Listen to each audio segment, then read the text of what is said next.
Ladies and gentlemen, welcome to the Ambassador's Lounge. Today we'll take up an issue which is quite sensitive, yet of great significance, but most underreported news story. I'm referring to the unholy alliance between the Israel spy agency Mossad and Indian spy agency RAW. The nexus between these two has created serious security situations. It has threatened security and stability in the region. It is targeting countries like Pakistan, Iran, and even the Gulf states. There are reports, though unconfirmed, of Indian nationals detained in Iran on charges of espionage during Israel-Iran conflict. Ladies and gentlemen, we all know that for years India has been active in Iran under the garb of development assistance. Multi-million-dollar Indian companies like Shapurji Pillonji Construction, Essar Steel, Adani Group, they have invested millions of dollars in Iran on various high-profile projects like the Chabahar project. And in the process, they have employed Indian workforce in thousands. But this has provided a perfect subterfuge for RAW operatives to be embedded in Iran. Pakistan has long sounded the alarm about the presence of RAW operatives and their covert operations against Pakistan from Chabahar. Ladies and gentlemen, in 1968, when RAW was established, the then Prime Minister Indira Gandhi instructed its first director, Rameshwar Nath Gao, to cultivate links with Mossad, and the director did exactly the same. More than 4 decades later, the two agencies, their collaboration does not simply extend to information sharing, but has become operational fusion. The collaboration underscores the alignment of interests not only between the two countries but also between the two agencies. Their collaboration stretches from Kashmir to Tehran and includes the Gulf states. While Mossad has been active in sowing discord in the Gulf, RAW has been active in trying to destabilize Pakistan. Today, I will discuss various aspects of this unholy alliance, this nexus, with my colleagues, my panel, Ambassador Asif Durrani and Ambassador Amjad Sher. Welcome, gentlemen. Thank you. Thank you, Imran. Asif, as usual, let me start with you, mate. Now, President Mahmoud Ahmadinejad, in an interview with CNN on October 21st, stated that Iran's counterintelligence units were penetrated by Israel spies. He claimed that sensitive nuclear information was passed to foreign agencies through internal betrayal. Now, Asif, there are monarchists, there is Mujahideen Khalq, there are Quds, 6 Kurds were hanged. Now, and Hussein Haqqani says that there are possibilities of high up acting spies, but there's no indication, no reference to Indian involvement in this situation.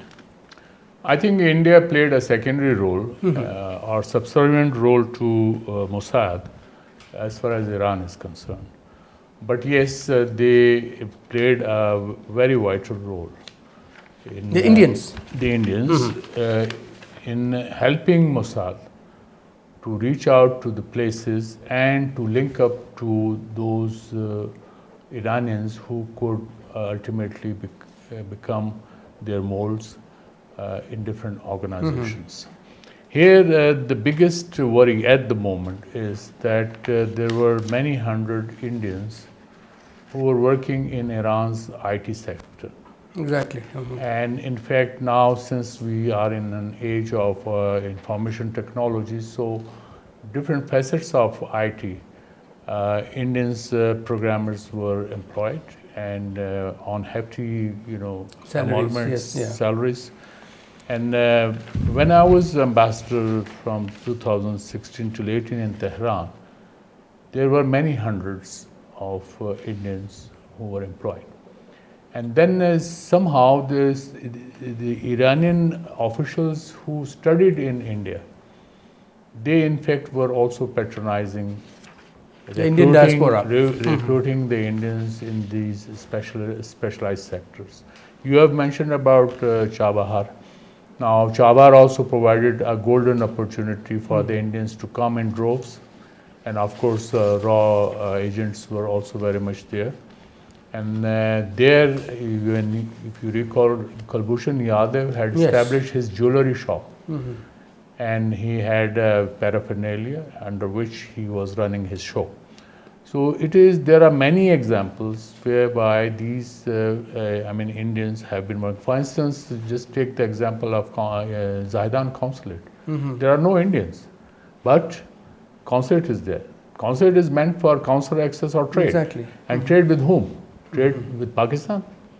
So we already have direct trade. So what kind of a trade they want to have at Zaidan? What business Indian consulates have in Herat, or for that matter in Kandahar or Jalalabad? So these are, in fact, they have established these satellites from where they monitor, and then they also gather information. As if there is no doubt of the presence of raw operatives inside Iran. We are sure, and Pakistan has been telling Iranians about it. It's unfortunate that Iran did not listen to our warnings.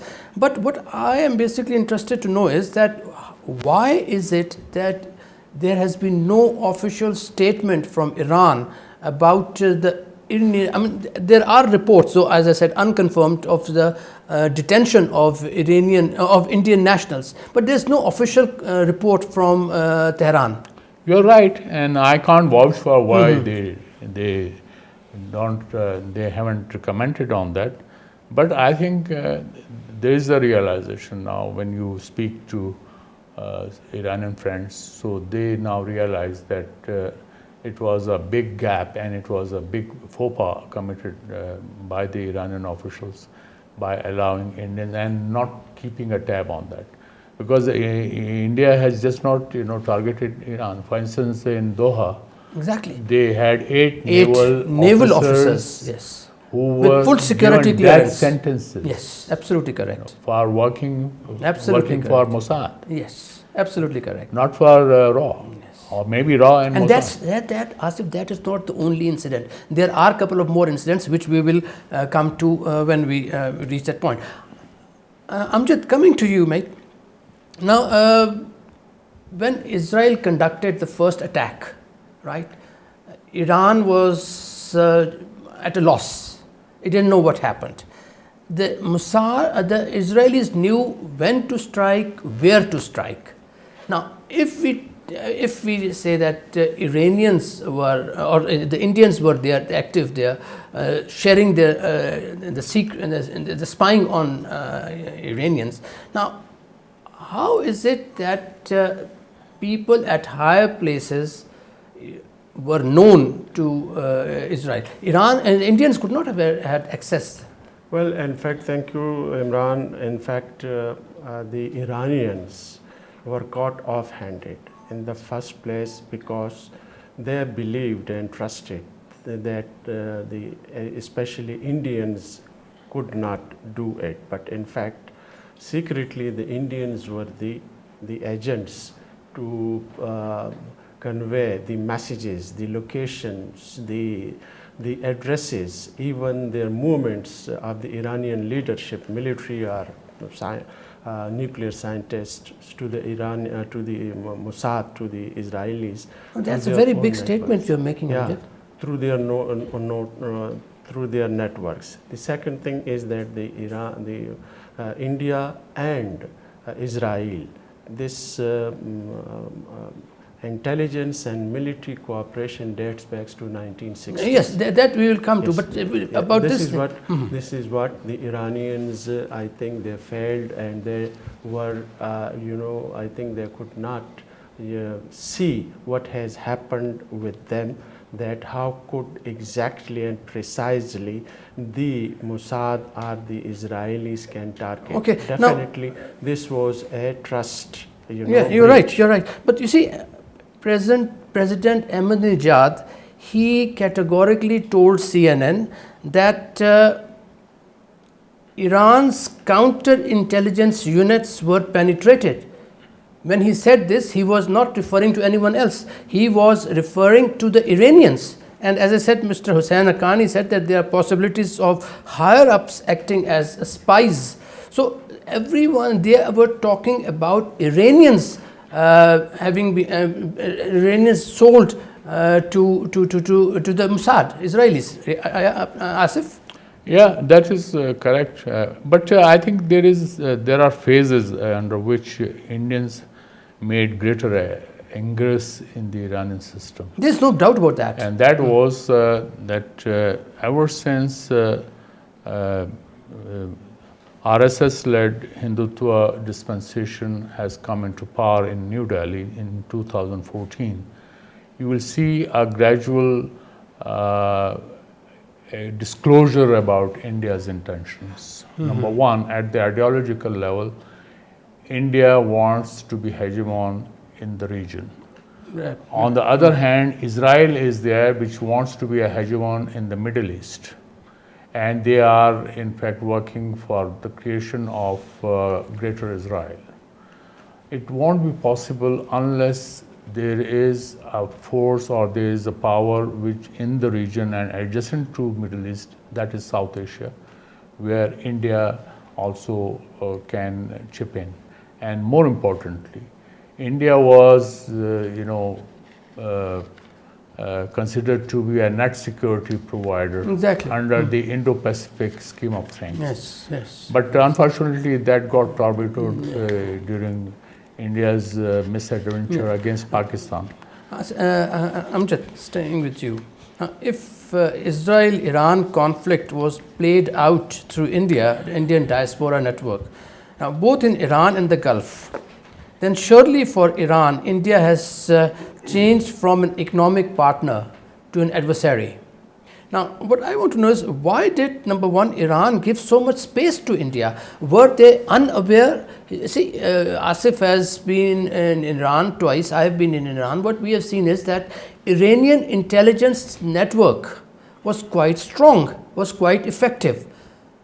Why is it that they were unable to pick what Indians were doing, despite our warnings to them, repeated warnings to them? Was the trust between them too deep? In my view, in fact, primarily it was the economic interest. India was the largest buyer of Iranian oil despite sanctions on Iran.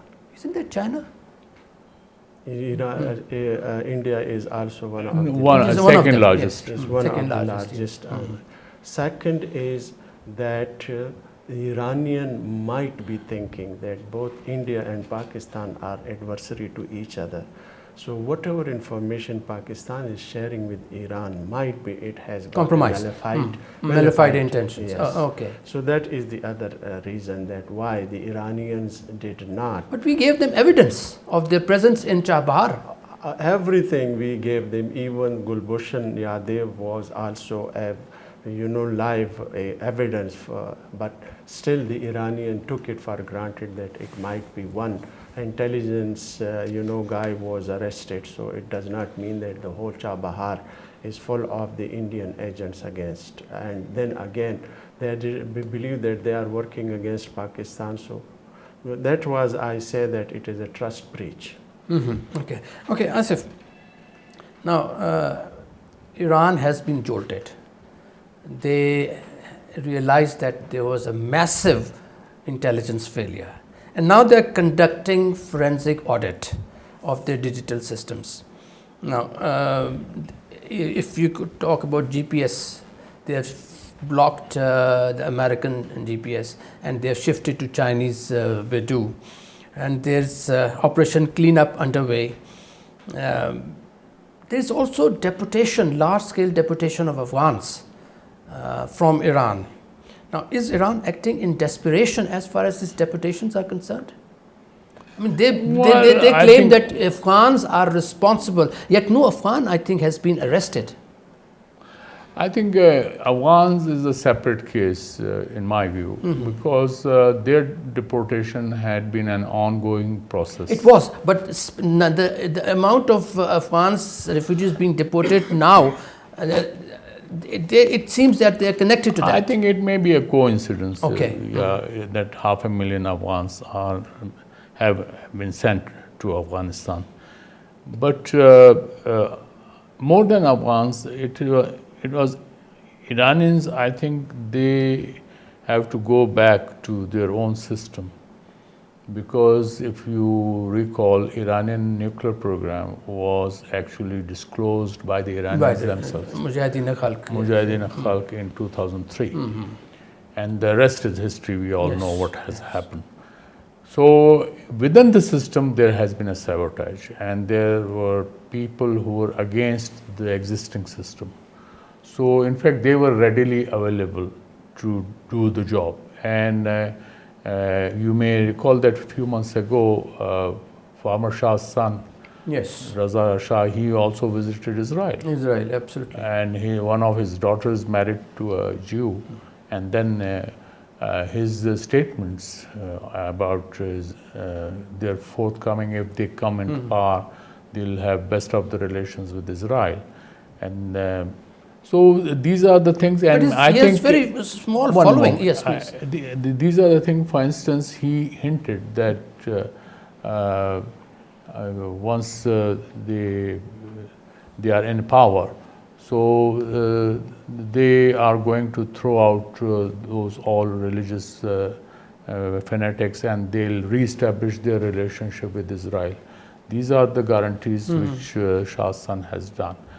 But with this Israel's attack on Iran, Iran's nationalism Absolutely. has come up. Yes, yes. And that is the thing which you have to understand about Iranian psyche Absolutely and their correct. culture. Yes. So here, I think no Iranians would ever compromise on their nuclear program. Absolutely correct. Absolutely. Yeah. Amjad, you have to say something? As you mentioned that why the Iranians taking action and deporting the Afghans. I think the Iranians have realized after a long time, 1979, that most of the foreign nationals are not working in their interest. They are working least, now they have, they have come to the conclusion they are least trustworthy.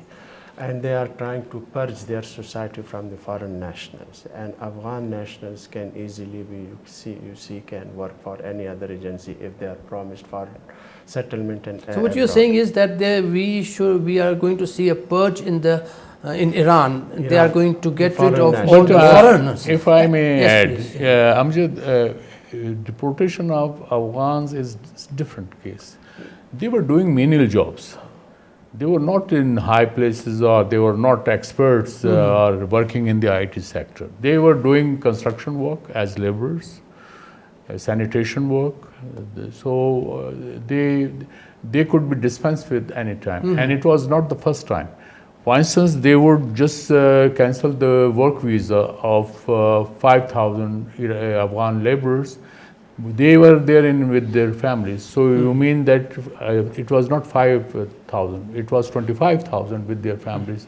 They had to be deported. You got a point. So this is a different case. Yeah, I will not be surprised that some Afghans would have worked as a foot soldier or something, but are maybe placing some devices here or there. But at the high level, having access to those devices. This Yes, deportation is not only limited to the Afghans. Afghans are there working as refugees. Mostly they are refugees. Who else is being deported? And the other is, obviously they will now be taking action against the Indians. Indians are all in large number, and they will be watchful about the Indian movements. And there are so many other Armenians even are there.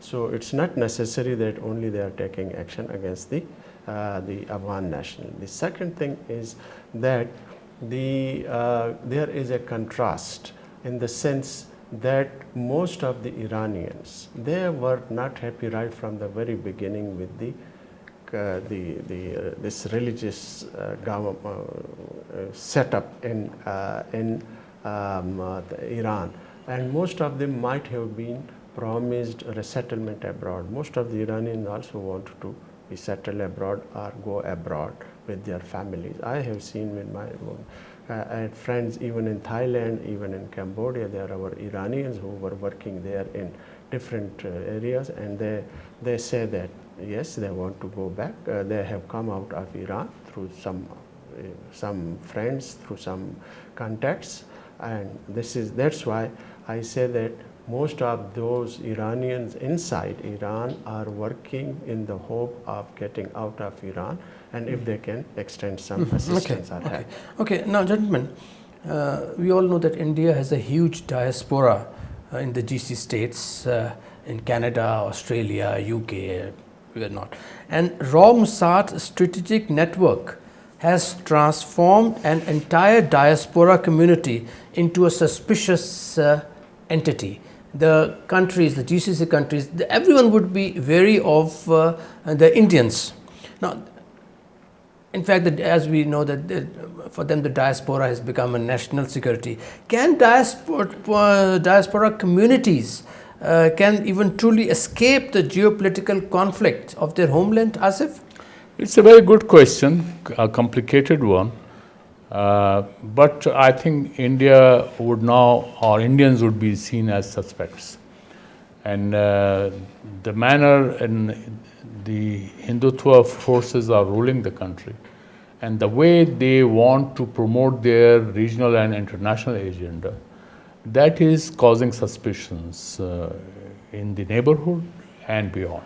So I think you have a point, and this will go against India's interests. But at the same time, don't forget that India has got the purchasing power. With, say, Saudi Arabia and UAE, their trade is $120 billion as compared to Pakistan's $12 billion. Yes, absolutely. So you can see how much weight India has. Similarly, in the Gulf states, they are on a better position in every sector of their economy. So I think. But Asif, their national security is now at stake. You just mentioned the issue of 8 Indian naval officers in Qatar who were spying for Israel. They were spying on Qatar's submarine program. They were sentenced to death. Later it was condoned. Now they are back in India. Then in 2025, that is this year, there is another Indian national, Amit Gupta, working with Tech Mahindra, and he was detained, and he is still under detention for stealing sensitive data. Then in 2014, UAE arrested 2 Indians for stealing sensitive information and passing it to RAW, and interestingly through embassy officials in Abu Dhabi. In 2019, Germany, Indian couple was convicted for spying. 2016, we have Gulbashan Yatif. Now, how about murder in Canada? About murder in Canada, yes, we'll come to that. So how do these nations balance the benefits of skilled migration with potential security risks, Samjit? Well, the Indians, even the Indian diplomats are involved in this kind of, activities that now even the diplomats have become suspicious. And you have rightly pointed out that now most of the Arab countries, especially the Gulf countries, are not looking at Indians with that. And the Indians have done all this, espionage through their IT expertise, because most of the Indians are IT expertise in the Gulf country, and most of these skilled workers are IT expertise were also working for some other agents for some other purpose. So that's why all this thing has got complicated. Now it is for those countries. So my question is, how these nations, the GCC nations, which have large expat community, how do they balance the benefits of skilled migration with potential security risks? Well, they have to look at it. Our first thing is that they have to build the capacity of their own people. come up to that level, because for a long time they cannot trust these people. Otherwise, these leakages and these espionages will go on, and this is not going to stop. Asif? Amjad is right, and I think there's also a change in attitude. Earlier, Indian workers used to work like docile servants. They're in the hospitality sector. They were, quite welcome, and they still are. Similarly, but gradually, ever since this Modi government has come into power, so you can see arrogance, you can see intransigence in every field. And I think somehow this has not been liked. Nationalism, Hindu nationalism, Yes. Hindutva nationalism is being reflected and displayed by these expats. And but that they got the jolt in May when they tried to take advantage against Pakistan, and then there was a tit for tat. So I think that has also given a lesson to the world also, that India may perhaps boast about as a security and national net security provider, but India also has its limits, and more than that, the kind of intransigence they have displayed is not liked by the neighborhood and other regional countries. So I think this must serve as a shock to the Indians. If the GCC countries starts doubting the integrity of the Indians, if they start being wary of them, then the Indians, the GCC state, their citizens do not have sufficient knowledge of this computer and digital network, etc. Where will they find the replacement? Well, they can get it from other companies. Now IT is quite expensive field, and they can get these IT experts from anywhere. It's not only necessary that they get it from India only. Okay. No doubt India has started this IT experts way back in 1950s, but still. Okay, gentlemen, let's come to Pakistan now. The first Prime Minister of Israel, Ben Gurion, he said that it is essential that we strike and crush Pakistanis, enemies of Jews and Zionism, by all disguised and secret plans. Now, after Iran, Pakistan becomes an important and direct target. History of Mossad and if you see Mossad and RAW acting in Balochistan, it is already there. Now, have we faced challenges in the past? Are we up to the future challenges? I think we are aware of these machinations, but I think Mossad would leave it to RAW to deal with Pakistan mostly, and they'll rely on the Indian inputs. They are active, but at the same time, I think because of the distance, that would be a problem. And then Israelis would also not try to take the liberty with Pakistan, because with other Gulf states or with Iran, it's a different ball game. And more importantly, I think Pakistan has maintained a level of distance at the diplomatic level as well as internationally, that we have not unnecessarily criticized Israel, because we don't have direct dispute with Israel. But at the same time, when it comes to common cause like Jerusalem, like Palestinian cause, we have been supportive of it since the day one. Asif, during this Pakistan-India war, the Indian media tried a number of times to bring in the Israeli ambassador, trying to force him to condemn Pakistan for this attack. Now, the Israeli ambassador did defend India's right to defend itself, but he never ever condemned Pakistan or named Pakistan for this thing. But I think that job was done by the Israeli Foreign Office.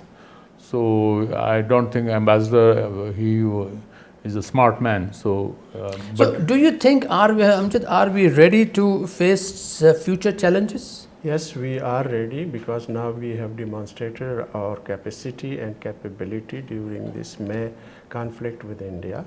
And You displayed that capability in fighting them. What I'm talking about is they are the final thing is creating to come disturbance. virtual conflict. They are creating disturbance in Balochistan, for instance. No doubt. Are we ready to face that? No doubt they are doing it with the help of Mossad. The RAW is doing it. But at the same time, we are ready to also, even if there is a conflict between the two countries, we are ready to face those challenges, and we will hopefully. Gentlemen, both of you said we are ready, but we must realize that this nexus, it has leveraged Pakistan's internal ethnic, sectarian and political divisions to create instability. All they have done is to provide material and logistics support to Baloch separatists, for instance, and yet you say we are ready. There is one gentleman, his name is Mir Yar Baloch, who is now stationed in India. And I don't think so. There may be a few more Baloch, but not all the Baloch are like this. They are very much patriotic. No, I'm sure they are patriotic. Yes. What I'm saying is that this instability. It is for the state internally. If there are some grievances of the Baloch national, those should be addressed. No, of course, you're talking. This is ideal situation. These divisions are there. These differences are there. I don't think there are ethnic differences at that level that it may lead to disintegration. No, I'm not talking about disintegration. I'm talking about instability. I think this, as far as Baloch unrest is concerned, it's a political problem, and it should be handled politically. Exactly. Kinetic means should be applied as a last resort. Absolutely. And those who want to harm the national harmony, they should be taken to task through legal means. That is important. So I think it will take a while, but yes, India is stoking the fires. They are pumping money, and then BLA and BRAs have been quite open about receiving the Indian money. So I think we have a problem, but we are capable of addressing it. I hope so. Ladies and gentlemen, the most sensitive issue for the Baloch is the missing person. The state should come forward and explain. Most of those missing persons are settled abroad. It is reported in the media. But I think then again it's the responsibility of the state to tell the world that which person is sitting where. I think unless you come out, then it would remain a big question.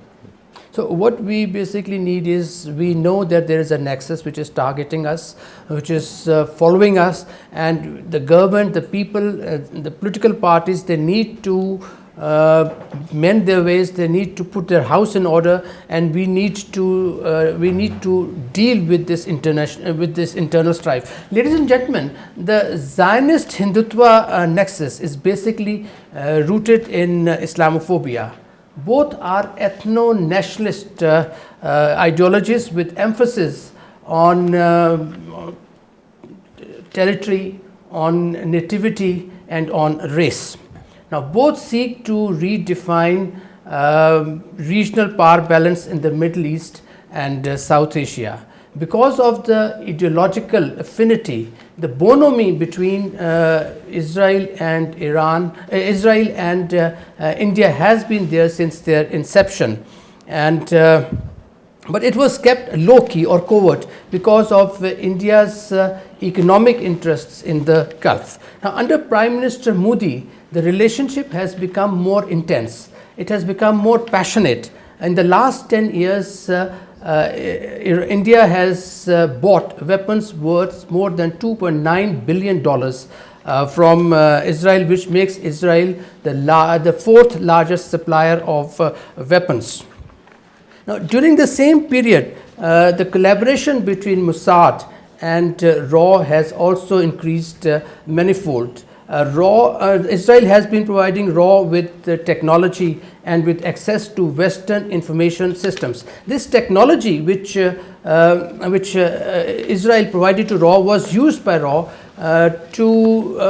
for precision operations against Indians in Canada, in US, in Pakistan.